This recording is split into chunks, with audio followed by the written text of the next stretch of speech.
विद्यार्थी मित्र हो, चला शिकूया प्रयोगातून विज्ञान या मालिकेमध्ये आपण प्रयोग क्रमांक 3 आज पाहणार आहोत। प्रयोगाचं नाव आहे अदृश्य भाषा, पण कोणती? जादूची। अदृश्य जादूची भाषा हे प्रयोगातून आपण पाहणार आहोत। या प्रयोगासाठी लागणारं साहित्य आहे बघा, कोरे कागद, हे घेतलं आपण, लिंबू कुठं कापून आपण याच्यामध्ये पिळलेलं आहे। त्यानंतर टोक काडी, ही टोक काडी घेतलेली आपण। त्यानंतर मेणबत्ती, मेणबत्तीचा दिवा ऐवजी आपण दिवा घेतलेला आहे। आग पेटी, ही आग पेटी आहे। आणि वाटी, ही वाटी आपण घेतलेली आहे। आणि त्याबरोबर हे सर्व साहित्य या प्रयोगासाठी लागणार आहे। तर आजचा हे प्रयोग आपण पाहणार आहोत, अदृश्य जादूची भाषा। का पाहणार आहोत आपण अदृश्य जादूची भाषा? हा प्रयोग यासाठी पाहणार आहोत आपण की चला शिकूया प्रयोगातून विज्ञान। आपल्याला विज्ञान शिकायचं आहे, पण कसं शिकायचं आहे? प्रयोगातून। विज्ञानामध्ये प्रयोगाला महत्त्व असते, बरोबर आहे? प्रयोगातून आपण सिद्ध करतो, बरोबर? म्हणून प्रयोगातून विज्ञान शिकत असताना हा जो अदृश्य जादूची भाषा आहे यासाठी लागणारे हे साहित्य आपण घेतलेलं आहे। तर हे प्रयोग आपल्या शाळेतील माझे सहकारी रामदास खोकले सर या ठिकाणी या प्रयोगाचं दिग्दर्शन करणार आहेत। प्रयोगाचं डेमॉन्स्ट्रेशन आपल्या समोर सर करणार आहेत। सरांना मी विनंती करतो की आजचा प्रयोग या ठिकाणी विद्यार्थ्यांच्या समोर सादर करावा। धन्यवाद सरजी। बघा, सरांनी आपल्याला जे जे साहित्य लागते ते सर्व आपण आणलेलं आहोत। हे साहित्य कोणी आणलेलं आहे? साहित्य कोणी आणलं आहे? सरने आणले का? नाही, तुम्हीच आणला, बरोबर आहे। आणि हे जे साहित्य आहे असं काय कुठं आपल्या घरामध्येच भेटते, असं काही विकत आणायची गरज नाही, काय नाही। आपण लिंबू आणलं, आपल्या घरामध्ये असते। वाटी आणली, काडी पेटी, आपण मेणबत्तीच्या जागी आपण पर्याय म्हणून काय घेतला? दिवा घेतला, काडी पेटी, टोकदार आहे का नाही? आता बघा, आपला प्रयोगच आहे अदृश्य जादूची भाषा। अदृश्य म्हणजे जे आपल्याला डोळ्यांनी दिसत नाही त्याला आपण काय म्हणत असतो? अदृश्य, बरोबर आहे? आता बघा, प्रयोगाला आपण सुरुवात करू। सर्वप्रथम तुम्ही असाही प्रयोग तुम्ही तुमच्या आई वडिलांना पण दाखवू शकता, घरी आपल्या मित्रांना पण दाखवू शकता, आहे का नाही? या ठिकाणी काय करायचं? पण हा प्रयोग करत असताना आग पेटी आहे, दिवा पेटवायचा आहे किंवा मेणबत्ती पेटवायची असल्या कारणानं आगीपासून सुरक्षिततेची खबरदारी घेऊन, काळजी घेऊन हा प्रयोग करायचा। आलं का लक्षात? आगीशी खेळ करायचं नाही। आग आहे, आग पेटी वापरतोय आपण, खबरदारी घ्यायचं, काळजी घ्यायचं। म्हणजे आपला हात भाजणार नाही, बोट भाजणार नाही किंवा इतर ठिकाणी आग लागणार नाही याची काळजी घ्यायचं। आणि घरी प्रयोग करत असताना ही बाब महत्वाची आहे, सुरक्षिततेची काळजी घेऊन हा प्रयोग करून पाहायचा। आलं लक्षात? आता बघा, मी या पेपरवर काही अक्षर शब्द लिहिला आहे, ते तुम्हाला दिसणार नाही।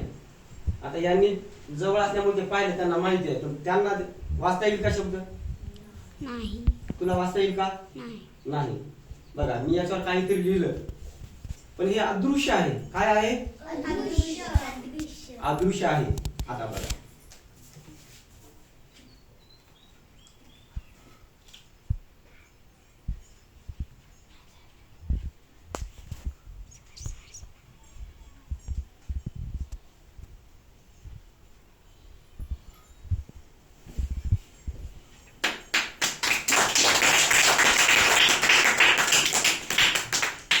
सुरुवातीला काय आहे नाव? काय आहे? काय आहे रे? सुरुवातीला तुम्हाला दिसलं का? नाही। बघा, मी काय केलं? लिंबू घेतला, या वाटीमध्ये आपण लिंबाचा रस घेतला होता। टोकदार यंत्र यांना काय केलं? मी नाव लिहिलं। आणि याची जे आपला ज्वलंत दिवा आहे त्याच्या संपर्कामध्ये आल्यानंतर ते काय झालं? जे अदृश्य होतं ते काय झालं दृश्य स्वरूपात आलं आणि तुम्हाला ते सहज वाचता आलं का नाही? बरं असं का झालं? आपण याच्या आधी लिंबाचा प्रयोग पाहिला होता, आम्ल आणि आम्लारी, बरोबर आहे? मग मला सांगा बरं, या लिंबामध्ये कोणतं ऍसिड आहे काही सांगता येईल का आपल्याला? नाही. तर याच्यामध्ये सॅट्रिक नावाचं ऍसिड असते. कोणतं? सॅट्रिक. लक्षात ठेवा, कोणतं? सॅट्रिक नावाचं ऍसिड असते आणि ते उष्णतेच्या संपर्कामध्ये जर आलं तर त्याचं रूपांतर असं होतं. याच्यामुळं आपण जे दृश्य होतं ते दृश्य स्वरूपात आलं. तुमच्यापैकी कोणी प्रयोग करून पाहू शकते? हा तुमचं नाव लिहा आणि तुम्ही करून पहा. कोण येते? लिंबू मध्ये कोणते ऍसिड असते? जीवनसत्व कोणतं असते? मराठीमध्ये आपण शिकलेलं आहे विज्ञानात. मराठीमध्ये त्याला काय कोणतं जीवनसत्व म्हणतात? क जीवनसत्व. हा हे पण लक्षात ठेवा. कोणतं जीवनसत्व?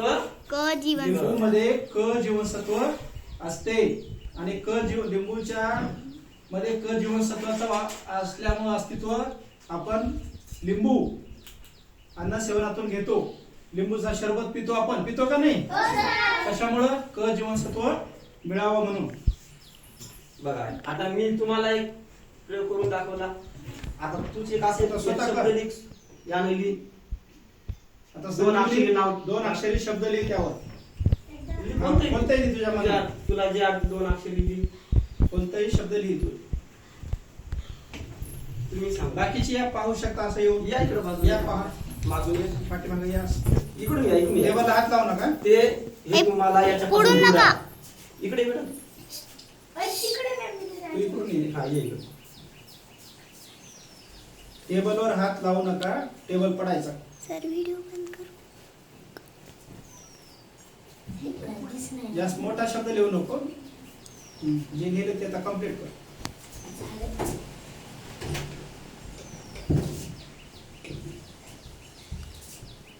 झालं? ओके.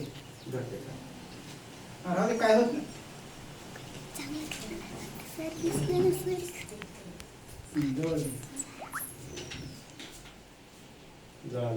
जळार नाही पाहिजे. आधार धर त्याला बरोबर. त्या अक्षर जिथं आहे त्याच ठिकाणी त्याला धर. घाबरू नको. काय होत नाही. टेबलवर भार देऊ नका. इथलं नाही.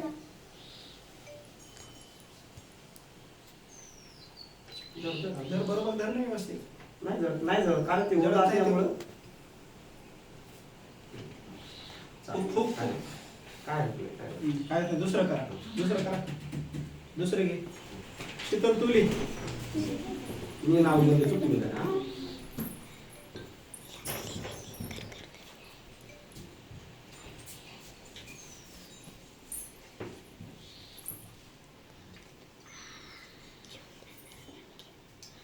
छोटा शब्द लिहायचा, लवकर होते आणि आपल्याला पाहता येते आणि ते जळणार नाही याची काळजी घेऊन धरायचे.